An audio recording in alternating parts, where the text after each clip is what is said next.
అనుకూలిస్తున్న వాతావరణం, రికార్డు స్థాయిలో వస్తున్న దిగుబడి, మద్దతు ధరలో కొనుగోళ్లకు ముందుకు వస్తున్నటువంటి ప్రభుత్వ రంగ సంస్థలు, మార్కెట్ను ముంచెత్తుతున్న జొన్న రాశులు. ఆదిలాబాద్ జిల్లాలో రైతుల ముంగిట సిరులు కురిపిస్తున్న జొన్న పంట సాగుపై హెచ్ఎంటీవీ రిపోర్ట్.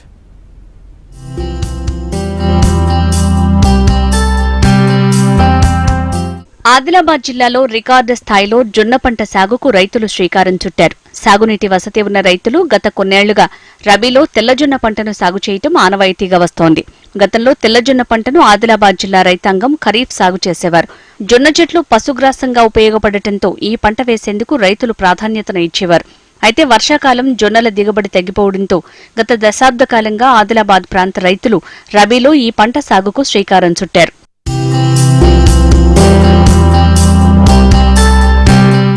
వంద నుంచి 120 రోజుల్లో కోతకు వచ్చే ఈ జొన్న పంటకు స్ప్రింక్లర్ల పద్ధతి ద్వారా 10 నుంచి 12 సార్లు నీటి తడి అందిస్తే చాలని రైతులంటున్నారు. ఎకరాకు దాదాపు 20 క్వింటాళ్ల వరకు దిగుబడి వస్తుండటం, తక్కువ కాల వ్యవధిలో పంట చేతికి వచ్చే విత్తన రకాలు కూడా మార్కెట్లో అందుబాటులో ఉండటంతో ఏటికేడు జొన్న పంట సాగు విస్తీర్ణం పెరుగుతూ వస్తోంది. మేము జొన్న పంటని గత 10 సంవత్సరాల నుంచి నా అనుభవం కొద్దీ పండిస్తున్నాము. అయితే ఈ పంటని ముందు మా తరం వాళ్ళు అంటే వర్షాకాలం పండించేవారు, కానీ మేము రబీలో సాగు చేస్తున్నాము. మరి అట్లా కాకుండా పశుగ్రాసానికి కూడా చాలా ఉపయోగపడుతుంది. ఇది ఎకరానికి వచ్చేసి సార్ మేము అంటే మా నేల స్వభావాన్ని బట్టి మా అంటే పద్ధతులని బట్టి మాకు ఎకరానికి 15 నుంచి 20 క్వింటాలు దిగుబడి తీస్తున్నాము. దీన్ని కూడా మా గవర్నమెంట్ ఎకరానికి 15 క్వింటాల వరకు రైతుల దగ్గరికి నుంచి తీసుకోవాలని కూడా కోరుతున్నాము.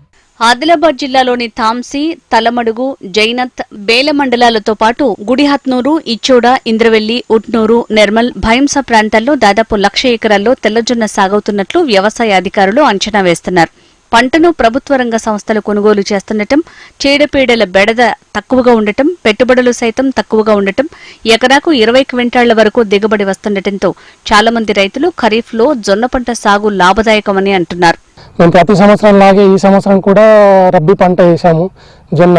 ఇంతకుముందు వర్షాకాలం కూడా వేసేది, కాకపోతే అది కేవలం ఆవులకు గేదెలకు మాత్రమే యూజ్ అయ్యేలా ఉండేది. ప్రభుత్వం నుంచి కూడా గిట్టుబాటు రేట్ అనేది వర్షాకాలం వేసింది అంతవరకే.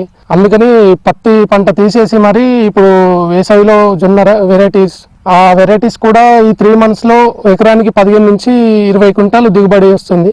అలాగే వర్షాకాలం లాగానే కాకుండా ఈ ఎండాకాలం పంట అనేది కొంచెం రేటు కూడా మంచిగా ఉంటుంది. కాబట్టి మేము ఈ రబ్బీ పంట అనేది ఎకరానికి 15 నుంచి 20 క్వింటాలు దిగుబడి వెళ్తుంది. ప్రస్తుతం డిసెంబర్, జనవరి మాసాల్లో ఈ తెల్లజొన్న పంటను సాగు చేయగా మార్చి చివరి వారం నుంచి పంట రైతుల చేతికందే అవకాశం ఉంది. జిల్లాలోని కొన్ని ప్రాంతాల్లో ఏప్రిల్, మే మాసంలో కూడా పంట కోతకు వస్తోంది. మొత్తంగా తెల్లజొన్న పంట సాగు రైతుల ముంగిట సిరులు కురిపిస్తూ లాభదాయకంగా మారింది.